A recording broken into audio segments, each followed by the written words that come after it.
Good morning, everybody. MG here, MGCovers, bringing you a brand new sports handicapping video. Title of this video, Adjusting Your Stat Models for Maximum Profit. This is going to be super educational. I've done videos like this in the past. We're going to use a WNBA example, but it's applicable to other sports as well. If you're watching this video for the first time, greatly appreciate you subscribing to the channel.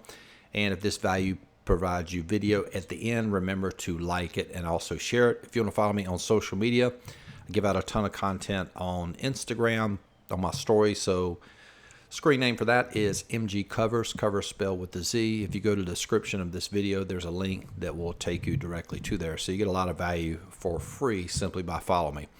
All right, so let's dive into this. First, let's talk about what this is. This is the, we've had good success, a lot of really good success with this WNBA model. And let's just review it quickly before we get into adjusting a model. So right now, the model is 10-5, up 4.72 units. Very good. That's hitting what, about 65% or so. The ROI, so this shows the amount wagered. This shows the amount won. You divide the amount won by the total amount wagered, comes up to a 29% ROI. And again, this is a very small sample, but what I'm going to teach is not related to ROI, but I want to cover that briefly. So to show you, this model has performed extremely well. So as is, it's really good. Now, long term, it probably would not end up at 29% ROI because the more games you add, that ROI would decrease.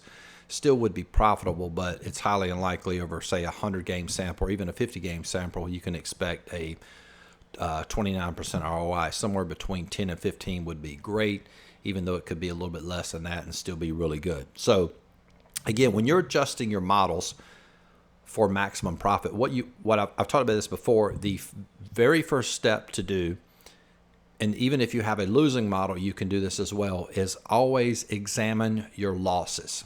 That's way more important than the wins, especially if you have a model and you've run a back test. And let's say this was 5 and 15. You could look at those losses and see if you could figure out the issue there. So in this case, we're not going to make any changes to the model, which is really creative. I'm going to show you how you can just look at your losses.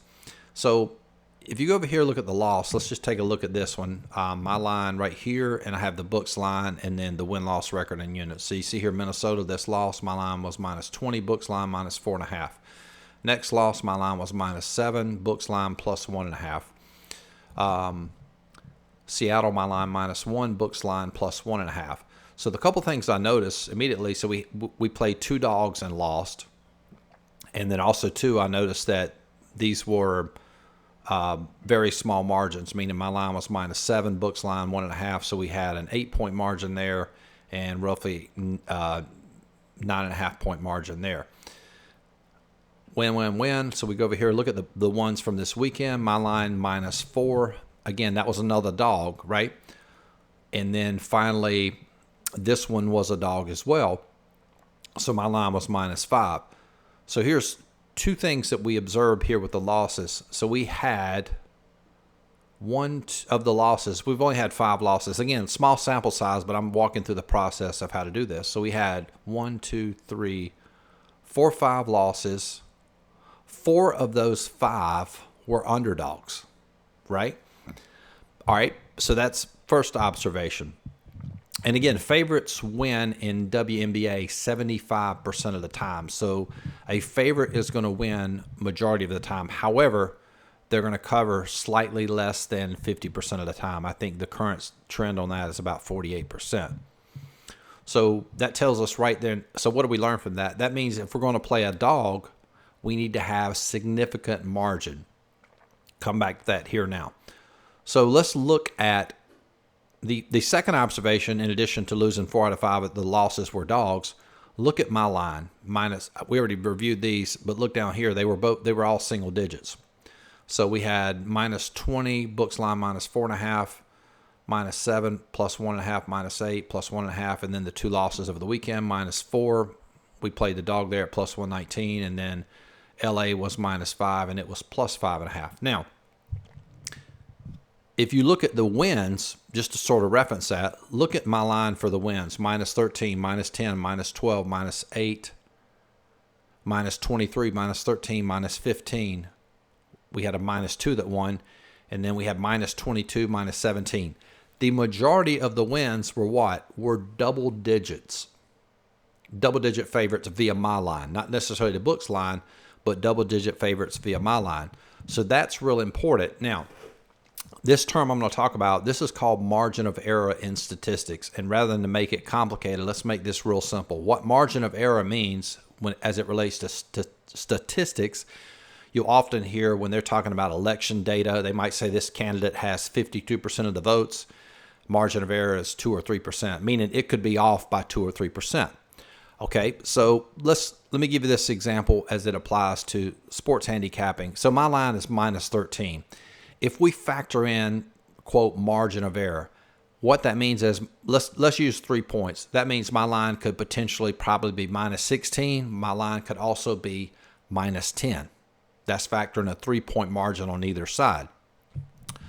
So therefore, if you're going to look at it that way, the reason that these double-digit favorites are winning as opposed to the smaller ones is factoring in the margin of error. So we come down here and look at Chicago.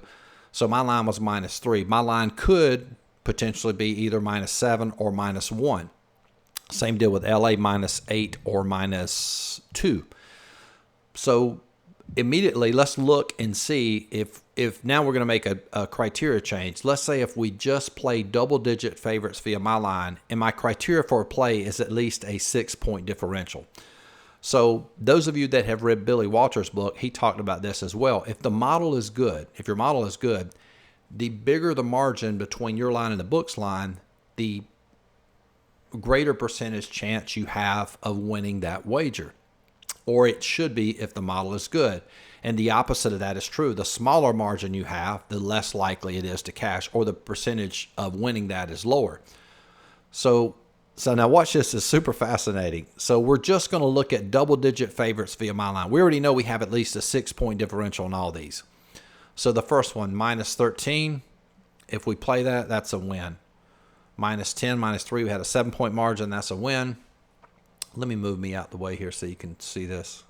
I'll tell you what, let's move myself down here. Right over here. Here we go. All right, so next one, minus 12, minus 6, that's a win. Now, we're not going to play this one because it's a minus 8. Now, minus 20, we'll play that one. That one's a loss, so we lose minus 1.1. I was factoring in minus 110 odds there. Minus 7, minus 8, we're not going to play that one. Here's another one, minus 23, my line. And look at our margin there. Our margin was like, what's that, about a 12 and a half point margin? Significant margin. That's a win. The next one, minus 13. Book's line was 6. We had a 7-point margin. Another one there with a very significant margin, 9.5 point margin, or 8.5 point margin. Math not good today on a Monday. So that's a win. And then we're going to skip that one. That's minus 2. And then we'll look at minus 22 with Connecticut there on 615. Book's line was minus 22. That's a, what's that, 16 and a half point margin or 15 and a half point margin. That's a win.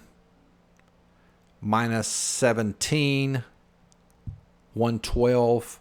I'm assuming, so we had, I'm not sure what the line was, but if it was plus 112, it was probably like a 2. So that's like a 19-point margin, and that's a win. And, of course, we avoid the other 2. Now, look what happens. Now, watch this.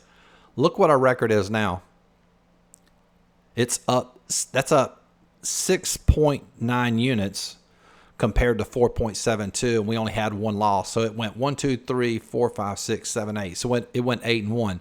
So we took a model that was 10-5 and actually made it 8-1.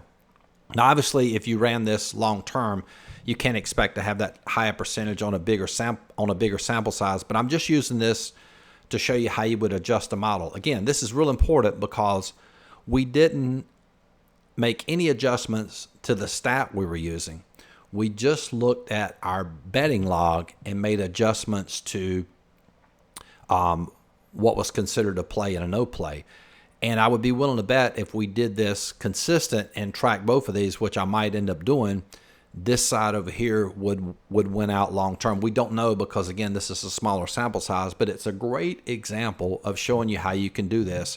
And again, there's a lot of different adjustments you can make, but this one for WNBA seemed to work extremely well. So again, if we just play teams that are double-digit favorites via my line, and we have a 6-point differential, we've already factored in a margin of error, and then also too, we still have significant value, and we've actually increased our ROI tremendously. Let's just punch this in for fun. So this will be 690, and then just so you can see the calculation, we take 690 divided by the amount that we've wagered, which is 1630. Oh no, that would be less. Oh wow, the ROI would be huge. So it would probably be, let's say, roughly 1, 2, 3, 4, 5, 6, 7, 8, 9. Let's just say 9. So that would be 990 probably. Yeah, that's a crazy ROI. 690 divided by 990 equals, yeah, 69% ROI. But the point is that we examined our losses. We tried to find why they were losing, and basically factoring the margin of error, it's better to avoid these single-digit favorites via my line and only play double-digit favorites via my line. So super fascinating. Again, you can apply this to any model. So before you make any changes to a model, always look at your betting log, and that's why you should always track it. And then look at your losses and see if you can determine or find criteria based on like how I did it, and make adjustments from there. So super excited. Hope this video brought you some value. If you want access to these WNBA lines every single day, as well as my MLB power rankings, and we also have soccer going on right now, you can get that for $50 a month. Great value. In addition to that, you get all my coaching videos on the website, and we have about over 150 coaching videos online. If you want access to everything I mentioned, in addition to all my plays, $100 a month, and the best value, instead of paying $100 each month, you can pay $500 one time, very affordable, and you get access to everything on the site for an entire year.